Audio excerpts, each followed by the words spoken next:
Hello everyone, I hope कि आप सब ठीक हैं। अच्छा गाइस, आज मुझे काफ़ी दिनों से ये रिक्वेस्ट आ रही थी कि आप ब्लॉकचेन बेसिक सिखाएं, तो उसके पीछे कुछ रीजंस थे। Obviously I was little busy, और कुछ ना कुछ जो है आपको पता ही है कि कुछ हमारी जो गवर्नमेंट की कंडीशंस जा रही हैं या जो हमारी इकोनॉमिक सिचुएशन जा रही है, उसके बाद जो भी इंटरनेट क्राइसिस आया पाकिस्तान में, even knowing all that, I am trying my best कि आप लोगों को जो है काफ़ी रिक्वेस्ट के बाद मैंने ये ब्लॉकचेन बेसिक्स जो है स्टार्ट करना करूँगी इंशाल्लाह।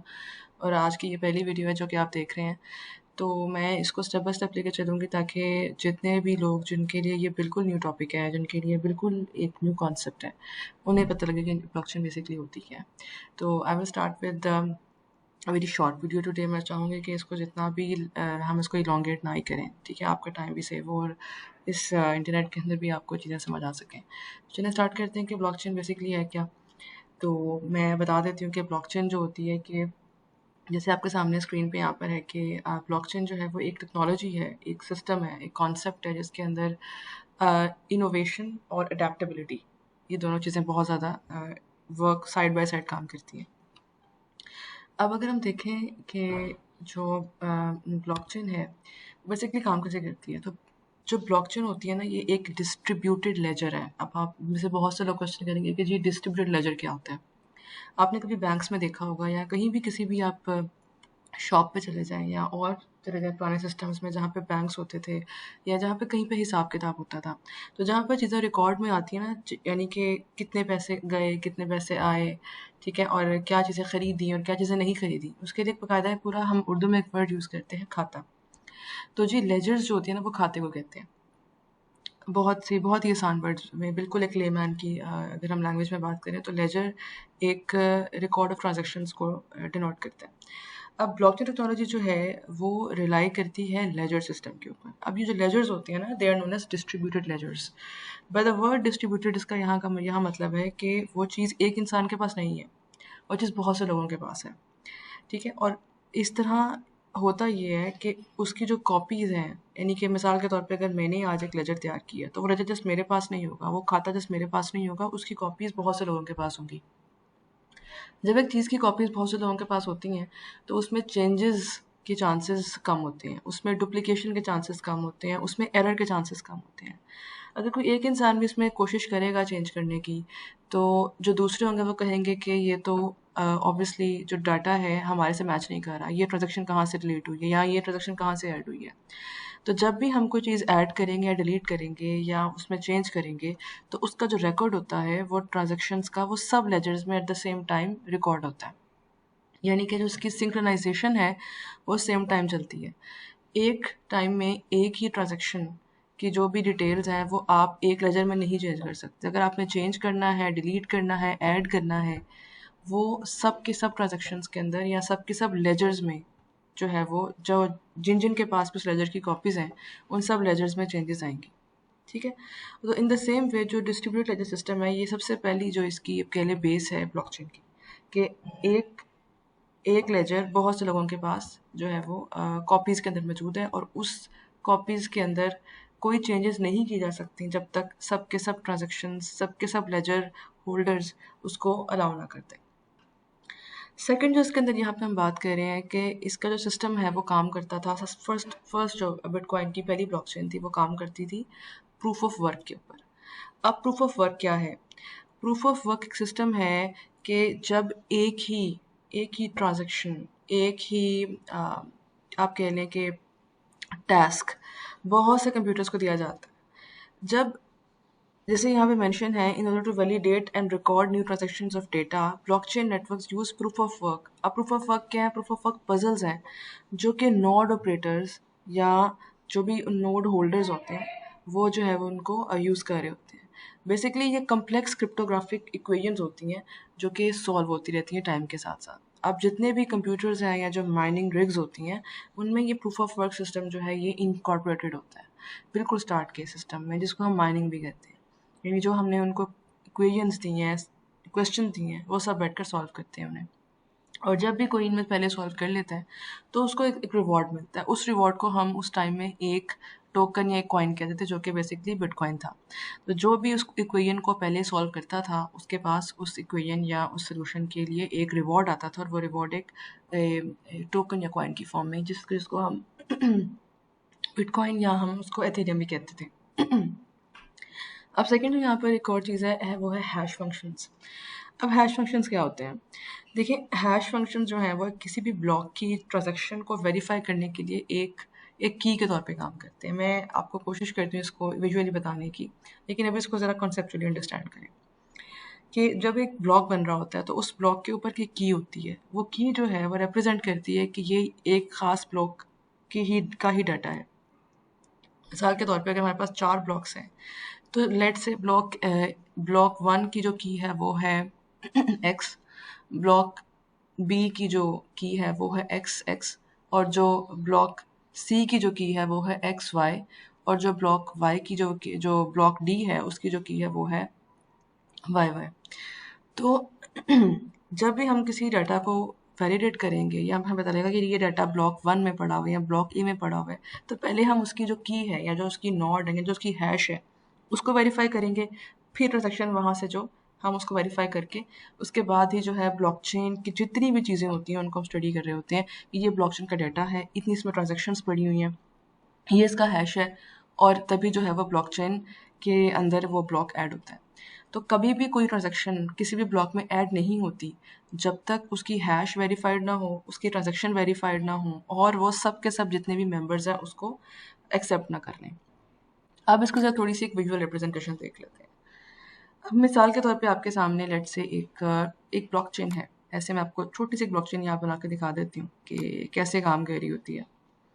ठीक है, ये एक ब्लॉकचेन है। अब इस ब्लॉकचेन के अंदर लेट्स से ये ब्लॉक्स मौजूद हैं, ठीक है, जो आपको डेटा प्रोवाइड करके दे रहे हैं। अच्छा जी, तो बेसिकली अब जब डाटा प्रोवाइड हो रहा होता है ना इसके अंदर, तो होता क्या है कि वो जितनी चीज़ें होती हैं ना वो आपस में इन सिंक होती है। जैसे आपके सामने यहाँ पर है कि ये जो एक ब्लॉक है, 2 ब्लॉक है, 3 ब्लॉक है, 4 ब्लॉक्स हैं, ये सब के सब आपस में लिंक्ड होते हैं, और जो डाटा भी इनमें सेव हो रहा होता है वो at the same time stored भी होता है। लेकिन एक चीज़ जो उसके अंदर सबसे बड़ी एक्सक्लूजन है कि डाटा जब एक दफ़ा सेव हो जाए उसको आप चेंज नहीं कर सकते। तो यही इसकी एक्सेप्शन है, यही इसकी खासियत है। Due to the internet connections मैं जो है ना कोशिश कर रही हूँ कि जो है आपको वाइट बोर्ड एक और सर्विस जो है वो आपको दे दूँ, बिकॉज यहाँ पर जो ऑलरेडी वीपीएन मैंने यूज़ किया उसकी वजह से सर्विस जो है वो इस टाइम नहीं काम कर रही है, और कुछ स्लो भी कनेक्टिविटी इश्यूज़ हैं। तो आई ट्राई कि मैं आप लोगों को एक और सर्विस के थ्रू बता दूँ ये कैसे काम करता है। अच्छा जी, चलो ये एक्टिव हो गया। तो अब जैसे देखें ये ब्लॉक्स आपस में ऐसे जी कनेक्टेड है। तो होता क्या है, सॉरी ये थोड़ी ज़रा ख़राब हो रही है बट दैट्स फाइन बिकॉज ये आपस में सब कनेक्टेड होते हैं। जब कोई चीज़ आपस में कनेक्टेड होती है ना, इसका मतलब है कि उनके अंदर आपस में एक ब्लॉकचेन सिस्टम क्रिएट होता रहता है। वो ब्लॉकचेन बेसिकली काम कर रही होती है कि उनमें जितनी भी ट्रांजैक्शंस होती हैं, मिसाल के तौर पे हम यहाँ ट्रांजैक्शंस को शो कर देते हैं रेड कलर से, ट्रांजैक्शन 1 2 3 4 5। अब ये सब ट्रांजैक्शंस के सेट होते हैं। ये ट्रांजैक्शन जब एक दफ़ा रिकॉर्ड हो जाती हैं तो इनको आप डिलीट नहीं कर सकते, इनको आप रिमूव नहीं कर सकते। दैट इज़ वाई हम इसे कहते हैं कि दिस इज़ एक्चुअली इम्यूटेबल। ठीक है, हम इन्हें कह देते हैं भाई ये तो इम्यूटेबल है।